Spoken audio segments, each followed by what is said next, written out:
Irmãos, abre comigo a sua Bíblia aí. Livro do profeta Jeremias. Jeremias. Falando em Jeremias, da próxima vez que for orar pelas crianças, traz ele, tá? Por favor, não deixe Jeremias de fora da oração, tá? Não faça o Jeremias ficar rebelde na hora da oração. Traz ele aqui na frente. Né? Jeremias capítulo 1. Nós vamos ler só um versículo, irmãos. Versículo 5. Jeremias capítulo 1, versículo 5. Amém? Diz assim: antes de formá-lo no ventre materno, eu já o conhecia. E antes de você nascer, eu o consagrei e constituí profeta às nações. Amém? Os irmãos podem se assentar.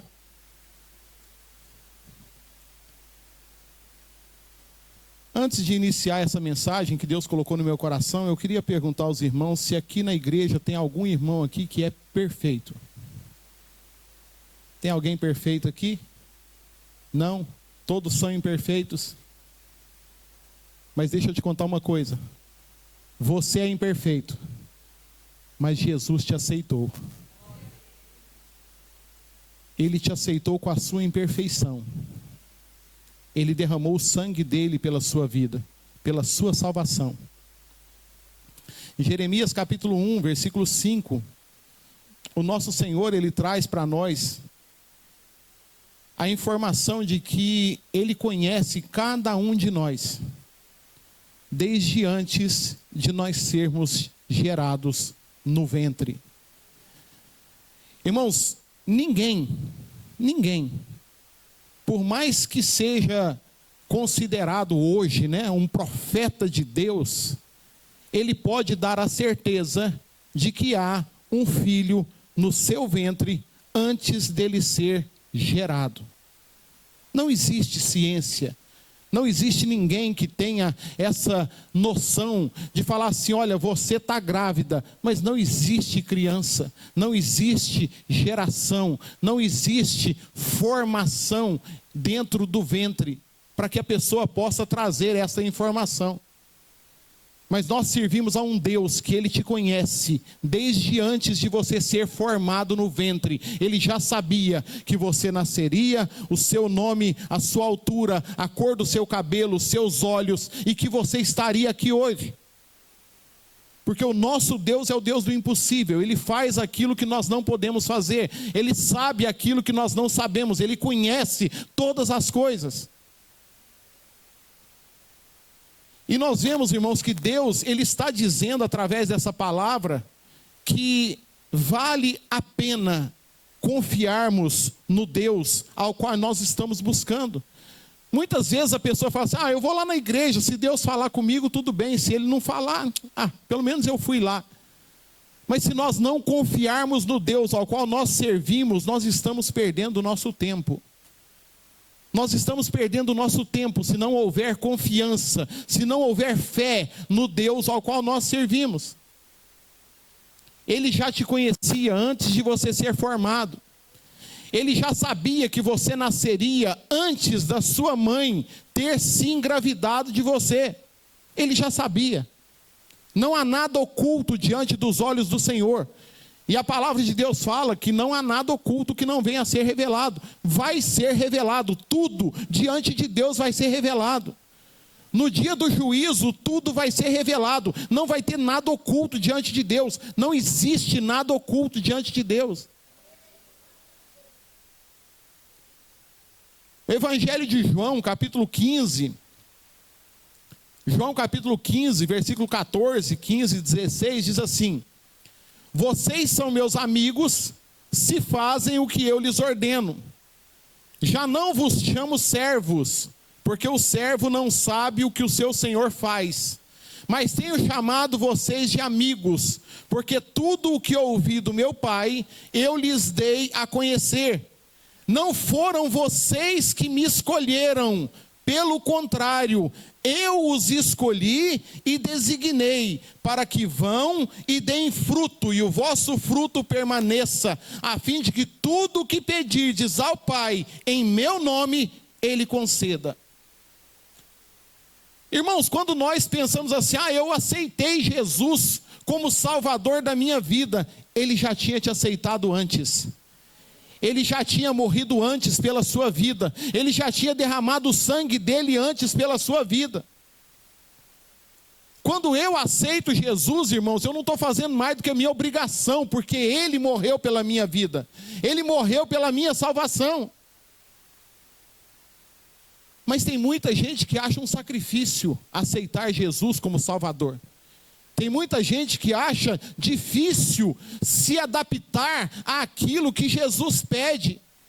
Pastor, mas eu não consigo cumprir aquilo que está na palavra. Eu não consigo andar de acordo com o que está na palavra. Sabe qual o principal mandamento da palavra, irmão? E já é uma luta para nós obedecer o principal mandamento da palavra de Deus. Pastor, o principal mandamento é amarás o Senhor teu Deus de todo o coração. Sim, esse é o mandamento que Jesus nos ordenou. Mas tem um mandamento que para nós ele vale muito mais ainda, que é a obediência. Obedecer ao Senhor. Se você não obedece ao Senhor, você não ama. Se você não obedece ao Senhor, você não tem comunhão com Ele. Se você não obedece ao Senhor, você não anda nos caminhos dEle. Não há direção sem obediência. Eu não posso pegar o carro, sair aqui e andar na contramão daqui até na minha casa. Por quê? Porque existe uma norma, existe uma regra, uma lei. Eu não posso quebrar a regra, eu não posso quebrar a lei. Então eu preciso obedecer. E é o que Deus pede de nós, obediência. Se eu obedeço a Deus, eu estou demonstrando para Ele que eu o amo. Eu estou demonstrando para Ele que eu sou grato àquilo que Ele fez na minha vida. O que João escreve no capítulo 15, versículo 16, é que não fomos nós que escolhemos a Ele como Salvador. Ele nos escolheu, Ele nos nomeou, Ele nos designou para ir e dar fruto, e que esse fruto permaneça. Ele nos escolheu primeiro. Ele deu o primeiro passo para que eu e você pudéssemos ser salvos. Ele deu o primeiro passo.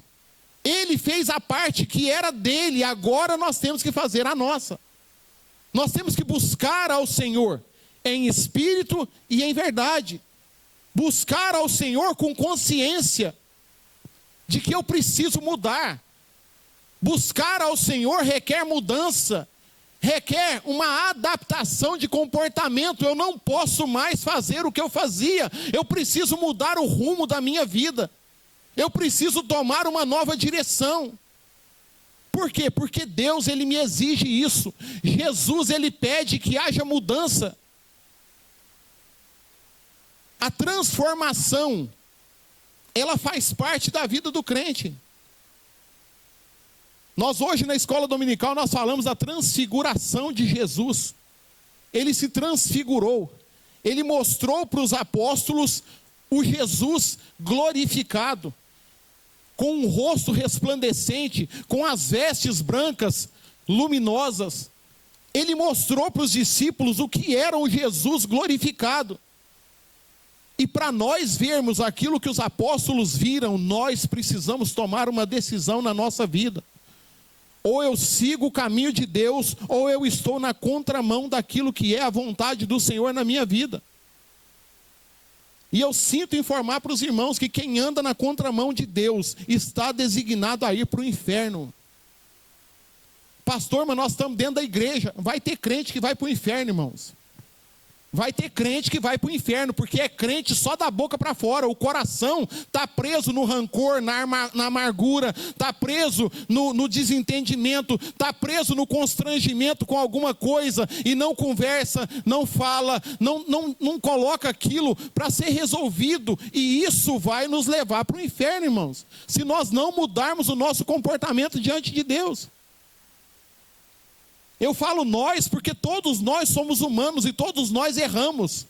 Todos nós estamos sujeitos a errar. A palavra de Deus fala que aquele que está de pé, cuide para que não caia. Porque tem que cuidar, irmão. Tem que obedecer. Tem que andar no caminho do Senhor e ser fiel à palavra de Deus. Não adianta simplesmente ler: amarás o Senhor teu Deus de todo o teu coração, de todo o teu entendimento, de toda a tua alma. Amarás o teu próximo como a ti mesmo. Mas eu não amo ninguém. Eu não amo ninguém. Eu amo a minha vida. Se está bom para mim, está tudo certo. Os outros, não importa. Isso não nos leva à salvação, irmãos. Lembre, Jesus te aceitou primeiro. Ele morreu pela sua vida, Ele morreu pela salvação da sua alma. Jesus, irmãos, Ele veio. Mateus capítulo 1, versículo 21 ao 23, nos fala que Jesus, Ele veio à terra.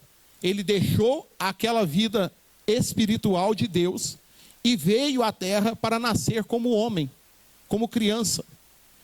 Em Lucas 2, versículo 10 ao 12, fala que ele nasceu como uma criança nasce, como Jeremias vai nascer daqui uns dias. Ele nasceu.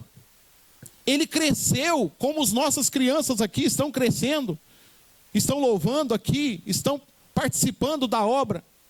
Jesus, ele morreu na cruz do Calvário, João 19, versículo 30, ele morre naquela cruz, lá no Calvário.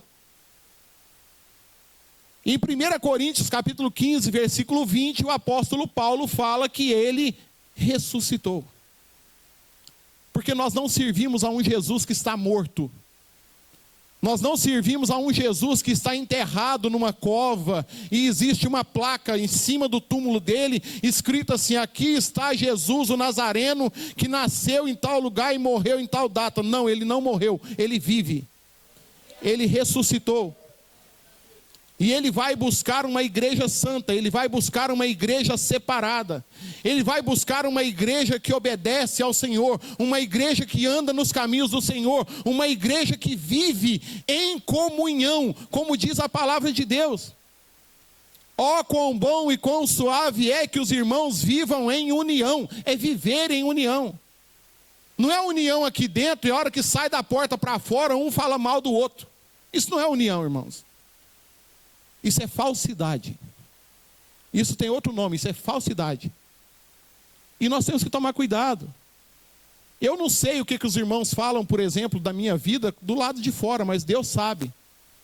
Deus, Ele ouve.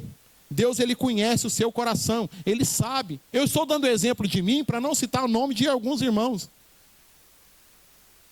Mas não se preocupe se alguém está falando mal da sua vida, porque Deus sabe. E é Deus quem nos justifica, é Ele quem cobra, é Ele quem faz a obra, é Ele quem luta as nossas batalhas. A palavra de Deus diz que o Senhor pelejará por vós e vos calareis. Êxodo 14, 14. É Ele quem vai pelejar pela sua vida, é Ele quem vai pelejar pelas suas batalhas. E sabe o que Ele pede para nós? Cala e deixa Ele agir. Deixa que Ele vai mostrar a verdade, Ele vai fazer acontecer, Ele vai mostrar quem realmente está certo, quem está errado. Deus sabe todas as coisas. Só que Ele não tem o culpado por inocente. Deus não tem o culpado por inocente. E tudo que Ele fez pela salvação da minha e da sua alma. E Ele cuida, irmãos, de cada detalhe na nossa vida. De cada detalhe. Conversando esses dias com um irmão, pelo WhatsApp, um irmão lá dos Estados Unidos, ele me perguntou: pastor, mas como assim, pastor? Cair, quebrar o braço, pastor? Não, mas que dificuldade, né, pastor? Mas Deus está cuidando. Falei: irmão, Deus está cuidando, porque não era para quebrar o braço. Satanás queria que eu morresse. Porque Satanás sabe que a obra de Deus nesse lugar aqui, ela vai ser feita. Queira ele ou não, porque Deus está cuidando. Deus está cuidando. Então, queira Satanás ou não, a obra ela vai ser feita. A obra vai ser exaltada, porque a glória é para Deus. Esse braço quebrado é o mínimo, irmãos. Porque Satanás queria era a morte. O que Satanás queria era que batesse a cabeça no chão e morresse. Porque Satanás, ele agrada muito daqueles que estão lá fora e já estão perdidos. Mas aqueles que estão aqui dentro, estão buscando a salvação da sua alma. Satanás luta para te tirar da presença de Deus. Satanás luta para que você, com um braço quebrado, não esteja pregando a palavra de Deus. Mas enquanto Deus, Ele nos der força, enquanto Deus, Ele nos der voz e palavra, nós estaremos falando do amor de Deus. Eu digo nós, porque é eu e você. Deus te chamou aqui porque Ele vai te usar. Deus, Ele vai te usar para alcançar almas, Ele vai te usar para alcançar vidas. Ele nos chamou para pregar e alcançar almas para Ele. Como disse aqui, nós lemos aqui em João 15, versículo 16. Para que vades e deis fruto, e o vosso fruto permaneça. Ele nos chamou para nós fazermos a obra e alcançarmos almas para Jesus. Nós temos um chamado da parte de Deus. E tudo que Ele fez, tudo que Jesus fez, foi para a salvação da alma de cada um de nós. E como eu falei, a única exigência é a obediência.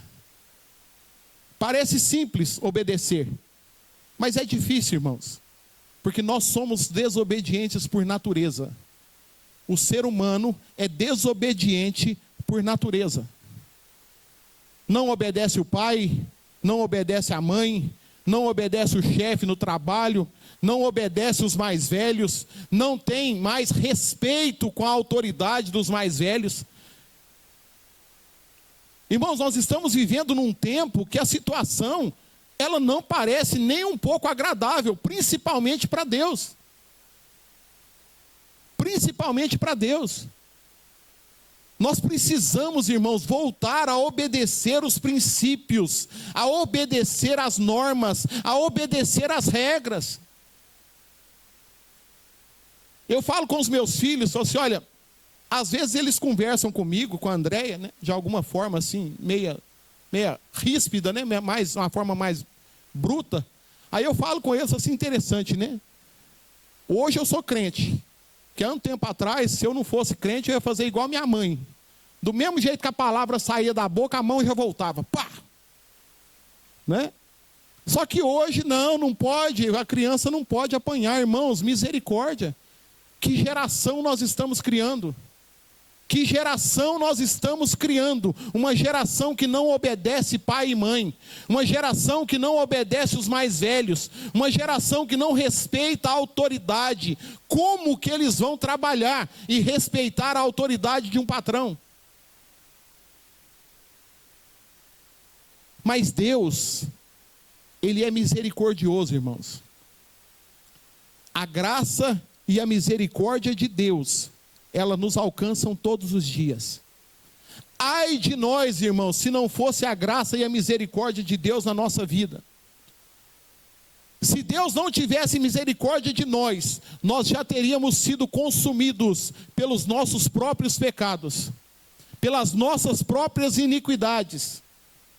Mas a graça e a misericórdia de Deus, elas nos alcançam todos os dias, para que todos os dias nós possamos ter um novo começo, uma nova oportunidade de fazer algo diferente diante de Deus. Eu preciso mudar, eu preciso tomar uma decisão diante de Deus. Por isso que a palavra de Deus fala que o choro pode durar uma noite, mas a alegria vem pela manhã. Por quê? Porque pela manhã Deus vai te dar uma nova oportunidade para que você faça diferente, para que você tome um caminho diferente, um rumo diferente. Porque enquanto nós estivermos plantando o mau entendimento, nós vamos receber o mau entendimento. Quando eu começar a plantar coisas boas, eu vou colher coisas boas, né? Lá nos Estados Unidos tem um pastor lá que ele gosta de dizer o seguinte: não tem como você plantar melancia e colher melão. É da mesma família, mas não é a mesma coisa. Se você plantar melancia, você vai colher melancia. Se você plantar melão, você vai colher melão. Então você vai colher aquilo que você plantou. E nós precisamos entender que nós estamos vivendo de acordo com a vontade de Deus. Então eu não posso fazer a minha vontade, é a dele que prevalece. É a dele é que prevalece, porque a vontade dele é boa, perfeita e agradável. Eu preciso entender que a vontade de Deus é melhor do que a minha. E quantas vezes nós nos pegamos ao longo da nossa caminhada, lutando com Deus para fazer a nossa vontade, lutando com Deus para fazer aquilo que eu quero e não o que Deus quer. Só que aí nós caímos no mesmo erro de Jonas, né? Vai pregar em Nínive? Não, não vou. Por que você não vai? Não, porque aquele povo não presta. Eu não vou pregar em Nínive porque aquele povo é mau, aquele povo é assassino, aquele povo não tem misericórdia dos outros. Eu não vou pregar naquele lugar. Eu vou entrar no navio e vou para outra direção, vou para outro rumo. E foi. E Jonas foi. E quantas vezes nós não fazemos a mesma coisa com Deus? Deus está te mostrando o caminho, Deus está te mostrando a direção, Deus já te falou na oração, Deus já te falou na palavra, Deus já te falou no louvor, e você ainda continua permanecendo no mesmo lugar, na sua mesma decisão, sendo que a decisão de Deus ela é muito melhor para a sua vida. Aí nós entramos em Romanos capítulo 7, versículo 19, Romanos capítulo 7, versículo 19, os irmãos vão entender o que eu estou falando. Romanos 7, 19, está aí. Isso aí, irmãos, é o apóstolo Paulo falando.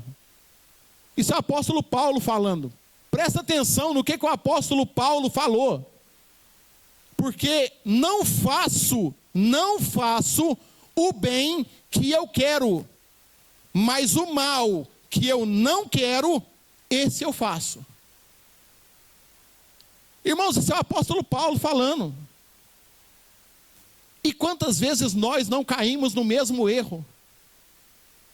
Eu quero fazer o bem, mas eu faço o mal. Eu quero fazer o bem, mas eu não faço. Eu quero fazer o bem, mas eu prefiro ficar quieto e deixar a pessoa sofrer o que tem que ela sofrer. Eu posso ajudar, irmão. Eu posso ir lá dar uma força, eu posso ir lá dar uma direção, eu posso ir ali e colocar o ombro de baixo e ajudar a pessoa. Mas quantas vezes nós nos pegamos na mesma situação de Paulo? O bem que eu quero fazer eu não faço, mas o mal que eu não quero, esse eu faço todo dia. Todo dia. Porque nós somos desobedientes na maioria das vezes. Desobedientes, porém, amados por Deus. Deus, Ele te ama. Deus, Ele te ama. Vou falar de novo. Deus, Ele te ama. A graça e a misericórdia de Deus estão estendidas todos os dias sobre a sua vida, porque o sacrifício de Cristo foi para a salvação. Só que nós precisamos entender que nós precisamos confessar os nossos pecados. Nós precisamos arrepender daquilo que nós fizemos de errado. Nós precisamos de uma mudança na nossa vida, para que nós possamos alcançar graça diante dos olhos do Senhor. Pastor, mas eu tenho que confessar para o Senhor os meus pecados? Não, confessa para Deus. Dobra seu joelho lá na sua casa, quando você for orar, e fala com Ele, fala assim: Senhor, eu fiz isso contra alguém, eu fiz isso contra algum familiar, me perdoa, tem misericórdia de mim. Porque quando a gente confessa, a Bíblia fala que aquele que arrepende e deixa alcança misericórdia. Se eu confesso o meu pecado, eu arrependo daquilo que eu fiz, eu vou alcançar a misericórdia de Deus sobre a minha vida. E através da misericórdia de Deus nós alcançaremos a salvação. O arrependimento, irmãos, ele pode trazer uma mudança na sua vida, na minha vida. O arrependimento, ele pode mudar a nossa caminhada diante de Deus. Em João capítulo 6, versículo 37 a seguir, João escreve assim: todo aquele que o Pai me dá, esse virá a mim, e o que vem a mim, de modo nenhum lançarei fora, porque eu desci do céu, não para fazer a minha própria vontade, mas a vontade daquele que me enviou. E a vontade de quem me enviou é esta: que eu não perca nenhum de todos os que me deu. Pelo contrário, eu o ressuscitarei no último dia. De fato, a vontade de meu Pai é que todo aquele que vir o Filho e nele crer, tenha a vida eterna, e eu ressuscitarei no último dia. Irmãos, Jesus ele é muito claro na palavra. Se nós cremos em Jesus, Ele vai nos ressuscitar no último dia. Se nós cremos na palavra de Deus, Ele nos ressuscitará, Ele nos dará a vida eterna. Por quê? Porque Ele morreu por nós. Ele se entregou por nós. Ele derramou o sangue dele pela nossa salvação. Ou seja, Ele te aceitou do jeito que você é. Com seus pecados, com as suas falhas, com seus erros. Mas Ele espera que haja uma mudança na nossa vida, uma mudança no nosso comportamento. Jesus, Ele te aceita, Ele te recebe da forma que você é. E Ele tem uma porta aberta para a salvação da sua alma. Mas é necessário que haja uma mudança. É necessário que haja uma transformação na nossa vida.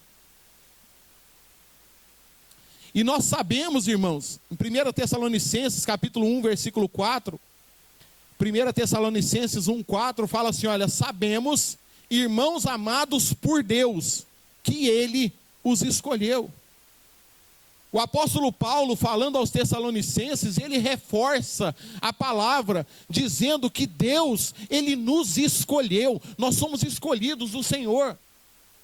Então comporte-se como um escolhido de Deus, comporte-se como alguém que vai herdar uma vida eterna com Deus. Busque a santificação, busque a paz com todos, busque a comunhão, busque a união entre a sua família, entre os irmãos na fé. Pastor, mas o irmão não gosta de mim. Ora por ele.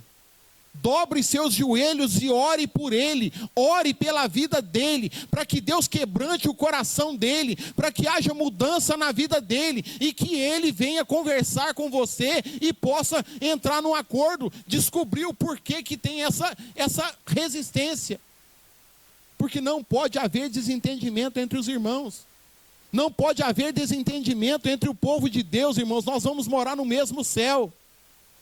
Não tem um céu para cada um, não, irmãos. O céu que eu vou é o mesmo que você vai. Então não pode ter desentendimento. Não pode ter constrangimento entre os irmãos. Agora, deixa eu esclarecer uma coisa aqui para os irmãos. Presta atenção aqui. Deus escolheu Abraão para ser o pai da fé. Deus escolheu Noé para construir uma arca. Deus escolheu José para ser governador. Deus escolheu Davi para ser rei. Jesus, por sua vez, escolheu 12 apóstolos para estarem com ele. Desses 12, ele escolheu 3 que estariam com ele em todos os momentos, na oração, no jejum. Jesus escolheu também o apóstolo Paulo, que foi quem escreveu o versículo que nós acabamos de ler agora. Jesus escolheu a mulher adúltera. Jesus escolheu a mulher samaritana. Jesus escolheu o cego de Jericó. Jesus escolheu o ladrão na cruz. E Ele escolheu a mim e a você. E nós estamos perdendo tempo com tantas coisas desnecessárias, irmãos. E nós estamos perdendo tempo com tantas coisas desnecessárias. Agora, por que que Deus escolheu? Por que que Deus fez isso? Por que que Jesus fez isso? Por que que Ele nos escolheu? Deuteronômio capítulo 14, versículo 2. Deuteronômio capítulo 14, verso 2. Os irmãos vão entender por que Deus fez isso, por que Jesus fez. Deuteronômio 14, verso 2. Porque vocês são povo santo ao Senhor, seu Deus. E o Senhor os escolheu de todos os povos que há sobre a face da terra, para lhe serem seu povo próprio. Nós fomos escolhidos para ser o povo de Deus. Nós fomos escolhidos para ser a nação que pregaria a palavra do Senhor. Nós fomos escolhidos porque nós somos diferentes. Nós fomos chamados para uma missão diferente. Nós não estamos aqui, irmãos, para fazermos aquilo que o mundo faz. Nós não estamos aqui, irmãos, para seguir a vontade do mundo lá fora. Nós temos um chamado que é maior. Nós temos um chamado que vai além daquilo que nós podemos imaginar. Porque os pensamentos do Senhor, eles são maiores que os nossos. Se você está aqui hoje, é porque Deus ele tem um compromisso com a sua vida. Deus ele tem algo a fazer na sua vida. Por isso Ele te trouxe aqui hoje. Porque Ele te aceitou primeiro. Ele te aceitou para que você possa alcançar a salvação da sua alma. Romanos capítulo 8, versículo 33, e eu já estou terminando. Deus, irmão, Ele escolheu a nação de Israel para prosperar a nação de Israel. Mas a nação de Israel rejeitou ao Senhor. Eles rejeitaram a Jesus, e essa rejeição abriu para nós uma porta para a salvação da nossa alma. Em Romanos capítulo 8, versículo 33, diz assim: quem intentará acusação contra os eleitos de Deus? É Deus quem os justifica. Quem vai te acusar, irmão, se é Deus que é o que vai te justificar? Quem vai te acusar de alguma coisa se o seu advogado é o Senhor Jesus Cristo? Jesus é o seu advogado fiel, é Ele quem luta as suas batalhas, é Ele quem ganha as causas para você, quando você não pode. É Ele quem cura as enfermidades, é Ele quem abre as portas de trabalho, as portas de documentação, é Ele quem quebra as barreiras, é Ele quem tira os impedimentos. Porque Ele nos escolheu para que nós pudéssemos fazer a obra a qual Ele determinou. Quem intentará acusação contra os eleitos de Deus? É Deus quem nos justifica, é Ele quem faz aquilo que nós não conseguimos fazer. Ele te aceitou, irmão, do jeito que você é, com seus erros, com seus defeitos, suas imperfeições, suas falhas, mas Ele espera uma mudança na nossa vida, no nosso comportamento. É necessário uma mudança, é necessário que eu entenda que eu preciso fazer algo diferente para agradar ao Senhor. O último versículo que nós vamos ler. 2 Tessalonicenses capítulo 2, versículo 14. 2 Tessalonicenses capítulo 2, versículo 14. E eu queria pedir aos irmãos que se colocassem de pé em nome de Jesus. Nós já vamos, logo em seguida nós vamos estar orando em nome de Jesus. 2 Tessalonicenses capítulo 2, versículo 14. Foi para isso que também Deus os chamou mediante o nosso evangelho, para que vocês alcancem a glória do nosso Senhor Jesus Cristo. Ele te chamou para que você alcance a glória.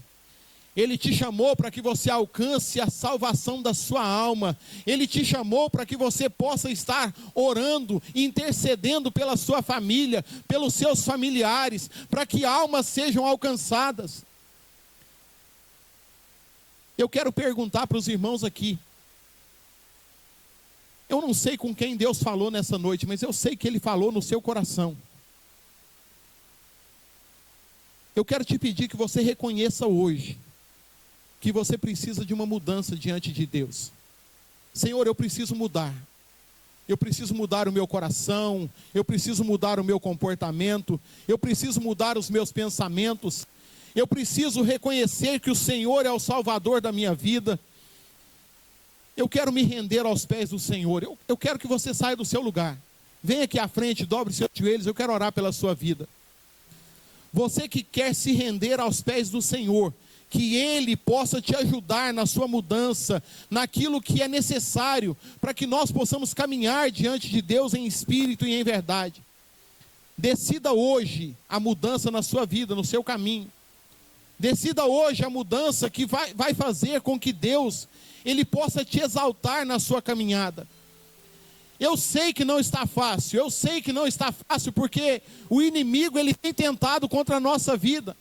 O inimigo ele tem tentado contra cada um de nós. E eu sei, irmãos, que Deus ele pode nos fortalecer na caminhada. Eu sei que Deus ele pode nos ajudar na caminhada.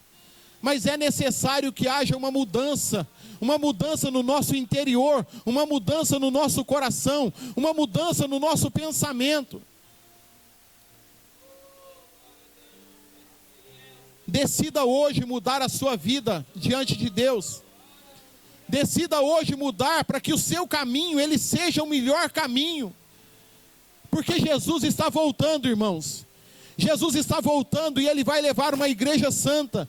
Ele vai levar uma igreja remida, uma igreja lavada no sangue dEle. Ele morreu pela sua vida. Ele morreu por você, para que você viva e para que você tenha abundância no seu dia. Sai do seu lugar e vem aqui à frente, não tenha vergonha, irmãos. Eu sei que o inimigo ele está te segurando no seu lugar, mas saia do seu lugar e vem aqui. Não permita que o inimigo tire a bênção da sua vida. Jesus ele quer mudar a sua vida. Jesus ele quer mudar o caminho, Ele quer mudar o rumo da sua vida. Ele quer te dar vitória.